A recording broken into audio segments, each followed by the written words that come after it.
Hi friends, పొరిగింటి పుల్లకో రుచులకు స్వాగతం. ఈరోజు మనము ఫ్రైడ్ రైస్ని చాలా సింపుల్గా తేలిగ్గా వెజిటేబుల్ ఫ్రైడ్ రైస్ని తయారు చేద్దాం. ముందుగా స్టవ్ వెలిగించుకొని ఒక పెద్ద కళాయి పెట్టుకొని అందులో ఒక 5-6 టేబుల్ స్పూన్ల ఆయిల్ని యాడ్ చేసుకోవాలి.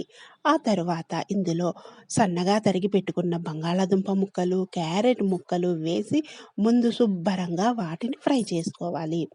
ఇలాగా చిన్న చిన్న ముక్కలు క్యారెట్‌ని, ఆలుగడ్డలను కోసి వేసామనుకోండి, ఫ్రై అయితే తినడానికి చాలా టేస్టీగా ఉంటాయి. అందులో ఆయిల్‌లో ఫ్రై చేస్తే ఇంకా అద్దిరిపోతుందనమాట. ఈ విధంగా దుంపలు బాగా ఫ్రై అయిన తరువాత ఇందులో సన్నగా తరిగి పెట్టుకున్న ఉల్లిపాయలు, పచ్చిమిరపకాయలను కూడా యాడ్ చేసుకొని వాటిని కూడా వేగనిద్దాం. తరువాత ఒక పెద్ద క్యాప్సికమ్ తీసుకొని చిన్న ముక్కలుగా కట్ చేసి ఇందులో యాడ్ చేసుకోవాలి. ఇలాగా వీటినన్నింటిని వెజిటబుల్స్ అన్నింటిని బాగా ఫ్రై చేసుకున్న తర్వాత ఇందులో మనం ఒక టీ స్పూన్ ఉప్పుని కూడా యాడ్ చేసేసుకోవాలి. ఒక టీ స్పూన్ ఉప్పు, అలాగే అర టీ స్పూన్ పసుపును కూడా వేసి ఇవి కొద్దిగా మగ్గిన తర్వాత వేసుకుంటే సూపర్‌గా ఉంటుంది. చాలా సింపుల్‌గా, తేలిగ్గా మనం ఈ రెసిపీని తయారు చేయవచ్చు. అలాగే ఒక పెద్ద టమాటాను కూడా ఇలా చిన్న చిన్న ముక్కలుగా కట్ చేసి యాడ్ చేసేయడమే. చూసారు కదా, టమాటా కూడా వేగిపోతుంది. ఇప్పుడు మనం ఇందులో సాల్ట్‌ని ఒక టీ స్పూన్ యాడ్ చేసుకుంటున్నాం. అలాగే పసుపు కూడా ఒక అర టీ స్పూన్ యాడ్ చేసుకొని, తర్వాత అల్లం వెల్లుల్లి ముద్దను ఒక అర టీ స్పూన్ వేసుకుంటే చాలా టేస్టీగా ఉంటుంది. వేసుకున్న తర్వాత వీటినన్నింటినీ శుభ్రంగా ఫ్రై అవ్వనివ్వాలి. ఈ విధంగా శుభ్రంగా అన్ని ఆయిల్‌లో బాగా మగ్గిపోతున్నాయి కదా!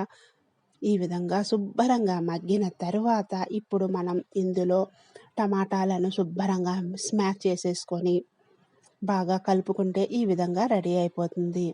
అన్నీ చక్కగా ఆయిల్‌లో బాగా ఫ్రై అయిపోయాయి కదా! ఇప్పుడు ఇందులో మనం ఒక టీ స్పూన్ సోయా సాస్, ఒక అర టీ స్పూన్ వెనిగర్ వేసి వాటిని కూడా ఫ్రై అవ్వనివ్వాలి. ఇలాంటి ఫ్రైడ్ రైసుల్లోకి ఇలాంటి సోయా సాస్, వెనిగర్ వేసామంటే టేస్ట్ సూపర్‌గా ఉంటుంది. సేమ్ మనం రెస్టారెంట్‌లో తిన్న టేస్ట్ అనేది వచ్చేస్తుంది. సాసులు వేసుకుంటే చాలా బావుంటుంది. ఈ విధంగా సాస్ వేసిన తర్వాత చూడండి, దగ్గరగా అయిపోయాయి. అన్నీ బాగా ఫ్రై అయిపోయాయి కదా! మనం ఇప్పుడు లంచ్ బాక్స్ గురించని ఒక బాక్స్ అన్నాన్ని ఇందులో యాడ్ చేసుకుంటున్నాం. ఇలా యాడ్ చేసుకొని శుభ్రంగా ఈ తాలింపులో బాగా మిక్స్ చేసుకోవాలి. ఈ విధంగా మిక్స్ అయిన తర్వాత ఒక టీ స్పూన్ మిరియాల పొడిని యాడ్ చేయండి.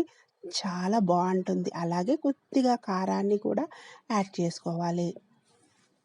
మిరియాల పొడి, కారం వేసుకున్న తర్వాత శుభ్రంగా రైస్ మొత్తాన్ని ఈ విధంగా మిక్స్ చేసేసుకుంటే ఎంతో టేస్టీగా, సింపుల్‌గా రెడీ అయిపోతుంది మన వెజిటేబుల్ ఫ్రైడ్ రైస్. చూసారు కదా, అయిపోయింది అంతే.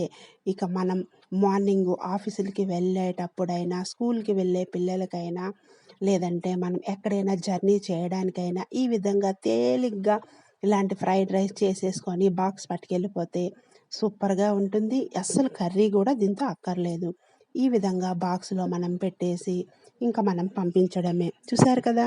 Please like, share, subscribe my channel. Thank you.